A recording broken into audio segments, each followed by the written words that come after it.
welcome everyone to this, the third edition, third installment of the Miserable Corner, with the Miserable Journalist team. I am Ronnie Walcott. With me is my co-host Roxy Giallo, probably the most miserable journalist going around. And today we're going up the islands. I don't know if you will get spice, nutmeg, or some nice white sand, but we're going up the islands today. We brought the cricket, first installment, went to rugby in the second. Now we're back to cricket again. Very exciting talent. One of the best, I would say one of the most talented players in the region right now. Barbados Tridents and West Indies spin bowler. Incidentally, he actually represented United States in international cricket before representing West Indies, and he's also won the CPL MVP. Today, in the Miserable Corner, we have Hayden Walsh Jr. Hayden, thanks for joining us, man. Thank you for having me. Yeah, hey, Hayden. Hey, what's up? How are you? Taking it easy, as usual. Yeah. Nice. So first, we want to get one thing out of the way. Hayden Walsh Jr. Relations to Courtney Walsh, West Indies women's coach. There could be a possibility of that because, whereas Courtney Walsh is from Jamaica and I'm from Antigua, we still have connections in Dominica. So we have to do some digging. Well, it's something we wanted to know. All right, so let's get things started. Let's go from the beginning of things. Let's talk about the beginning of Hayden Walsh Jr. Your family, your parentage, because we know you are from, Ronil is the USVI, US Virgin Islands. Yeah. Right. So you see, because Ronil knows a lot about you, right? So let's talk about your background, your family, and what got you into cricket. Yeah, well, my father played cricket along with my four other uncles. I believe at one point, way before I was alive, all four of those brothers were actually playing for the Antigua national cricket team, on the same field at the same time. So I think being a young boy watching his dad, I literally almost had no choice but to play cricket. Wow. So my next question was basically going to ask you, who are some of the players that you looked up to growing up and stuff like that, and what would you say is your special sauce, right? Like what is your thing that separates you from everybody else, your skill set that separates you from the rest? So growing up, you want to be like, kids, they want to be like Spider-Man or whatever it is. So I actually enjoyed watching Brian Lara bat left-handed and Shane Warne bowl leg spin. So I think that pretty much molded me for today.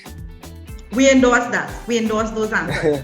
So is that you wanted to be a combo of the two?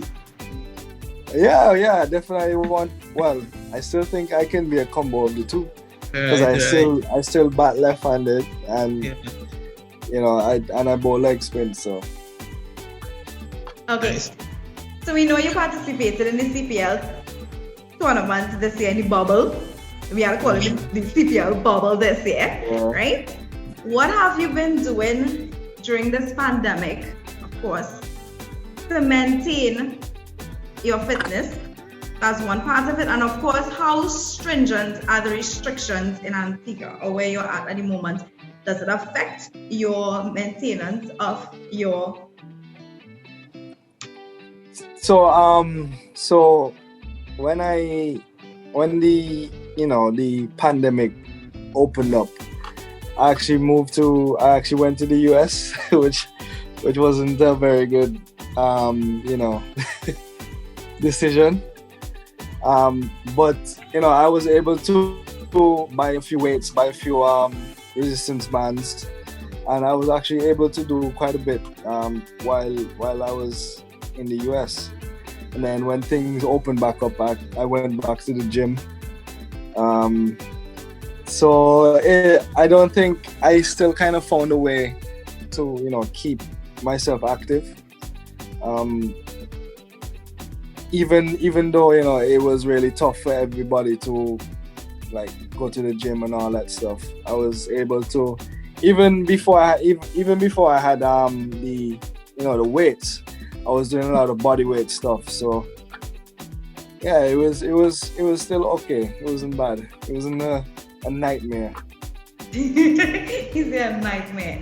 And how strange was so then you don't know exactly how in Antigua, how is it though? Because I know your family is there. Yeah, everything is open back up. But before there wasn't anything going on.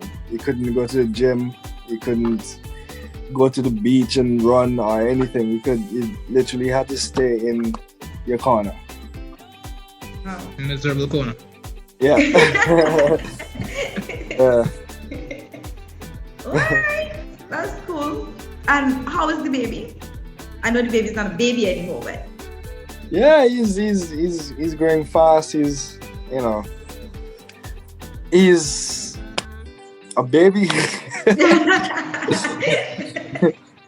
do you enjoy fatherhood that you're always on the go? I mean, is it something that you miss? Maybe you. No, I don't enjoy it. Well, I mean, I don't enjoy having to be away most of the time. But when I'm actually there, I make sure that I make that time is daddy time. Makes sense. Renil, I know you want this. You want this. Hayden, he wants a piece of you. Let's talk about some international cricket now. Well, 2019, I guess a really eventful year for you. Sorry, you cut out before you started. Yeah, sorry. Yeah. So I'm saying 2019, on the international circuit was a really eventful year for you. You debuted actually for the US of A. I think it was in April 2019, and then later in the year, after a great CPL, got called up for the West Indies and played in Afghanistan. I played against Afghanistan and India. So how was that experience for you? 2019 on the whole. Yeah, I always describe 2019 as a roller coaster year, because like 1 minute I was down, then I was up. Well, I was down for a little bit, then I just kept going up. So it was really fun. I really look back at 2019 and smile a lot, because it's been years that I've been trying to break out onto the scene, and I've had moments where I'm like, that's it, I'm not playing any cricket anymore, and well, no, I wouldn't say that. That's a bit dramatic, but it was just like, I really look back and say, yeah, finally got what I want, where I wanted to be. Mm-hmm. But through those those down times, what did you find to try and persevere through those rough periods? Yeah, I always believed that this is what I wanted to do, and I always believed in myself that I could make it onto the scene. So even through the down times, I didn't see myself going back to go do any construction work, or I always saw myself on a cricket field. So even though it was a downtime, I was still enjoying myself and still having fun. Mm-hmm. And let's talk about playing for the US for a bit. Wasn't a long stint, but playing for them, was it that you wanted exposure on a different stage? Yeah, definitely. What had actually happened, I was on a regional contract, and I actually gave up that regional contract to go to play for the USA. And when I did that, a couple people were like, "Oh, you crazy, what are you doing? You say don't even play cricket."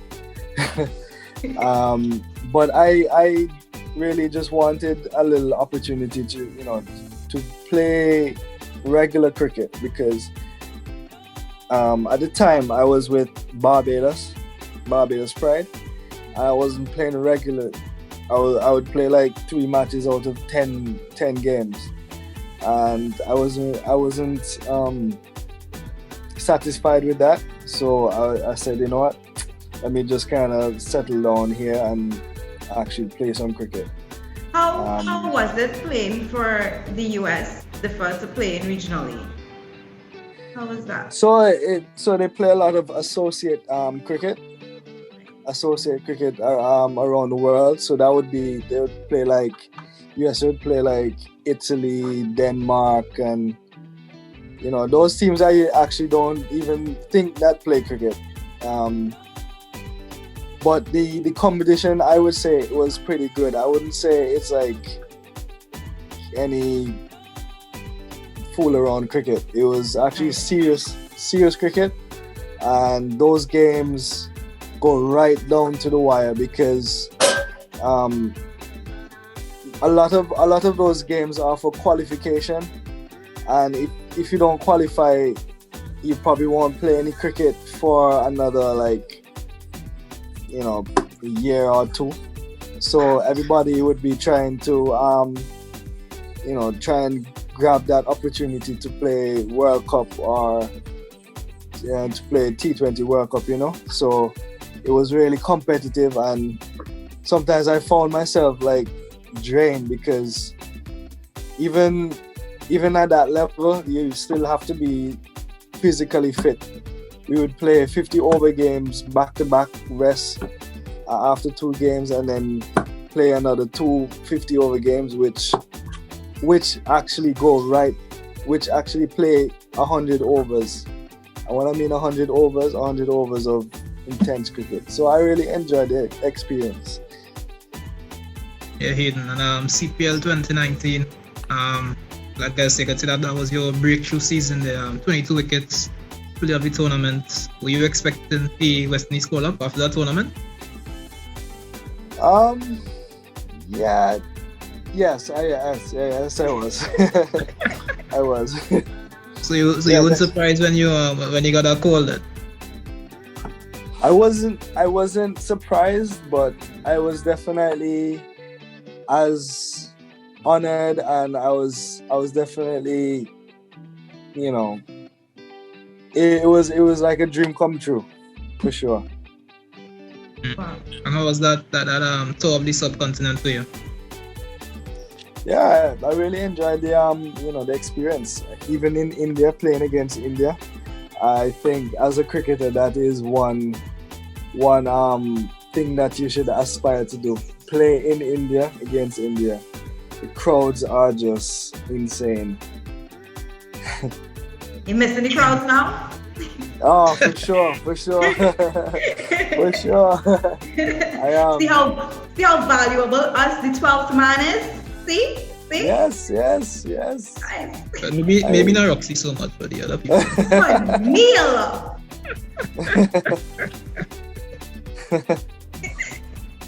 I'd say well, you went from playing in India, as I said, in front of massive crowds, then to the CPL bubble, as we call it. No fans, virtual fans. Not the best tournament for the defending champion Tridents. How do you sum up that tournament for you all? Cricket is such a funny game. Like, you can be up this year and then next year, like, there's nothing going on for you. So I think it's just one of those things where it's just cricket. Your luck just goes from 100 to 0 in the blink of an eye. So you just have to ride with it and just come back better next year. Do you think the absence of Coach Phil Simmons had anything to do with the team's performances this year, or not that much? Not that much, of course, we would have loved our full coaching staff, In a way, yes. I'm not sure what plans he had for us last year. But I would just put it down to more luck. Not luck, but just I just put it down to this is just not our year for sure. And well, last year in the CPL, I think it took 5 for 19 against TKR. Probably hit Roxy a lot that day. Would you say that was your most memorable game or moment thus far in your career? If not, what was the most memorable? Oh boy, there are many moments. I think that would be the most memorable because I came in at a time where we had just lost Sandeep Lamichhane and we lost about 3 games on the bounce and we needed to win that game for sure to at least stay alive in the competition. And me coming in as a second string spinner, I wasn't really being looked at as a threat to anybody. So I would say everything just fell into place at the right time, and it just put me on such a high for that whole tournament.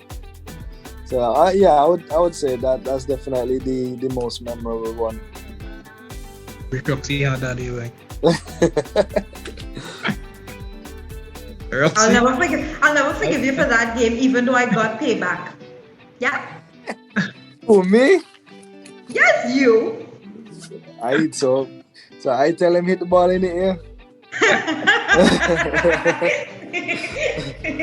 All right. Take it. Who is the toughest opponent you've ever faced?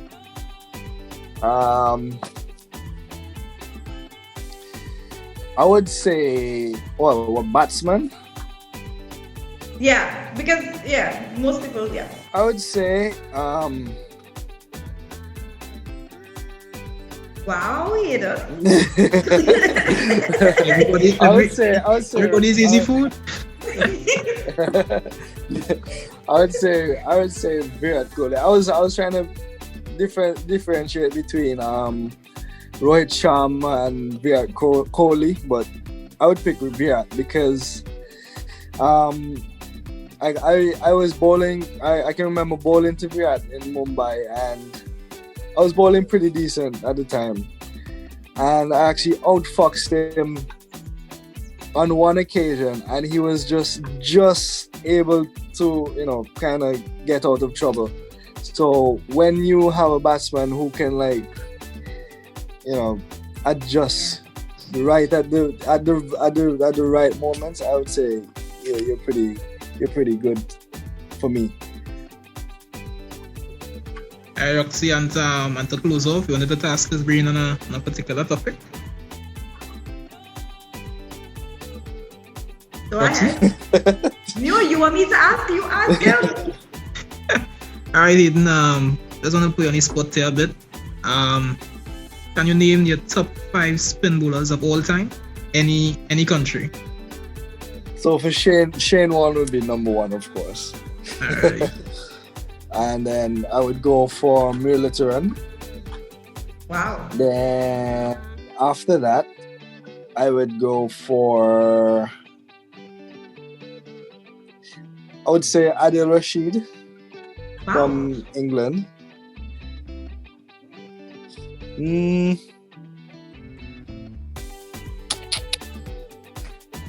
Sunil Narayan, for sure. See that just for Roxy, I feel. Let's take back in the good books. One more.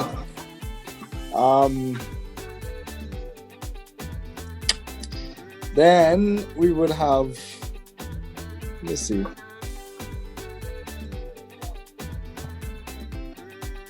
I would say Nathan Lyon. You throw me all the way left with that one. Wasn't Yeah, why expecting not? it. No, yeah. Yeah, he decent. No, But I mean, oh my good. gosh, Hayden, it was an honor to spend a moment with you. Right here in the Miserable Corner, we want to thank you so much for taking the time out. And I mean, you can have any last word that you want, probably, you know, to the fans and to the younger cricketers out there. You could always, you know, share some love to them. But we just wanted to make sure that, you know, we were grateful for this time. And we hope you continue along the line of progression and you continue to develop and grow and rep our maroon with pride. Okay? Thank you very much. Thank you for having me. And I just would like to say to the fans, you know, especially the aspiring cricketers, you know, it's really tough right now for everybody, but I would just love for them to just hold it out and be strong. Next year, Tridents are gonna win. You really put that in there? Really? You gotta get it. Alright. Alright, next time we see you, I hope you know, or something like this. Alright. Then you're supposed to say something before you go, you know. What you mean? Of course, I had fun in the corner with the miserable team. Yeah.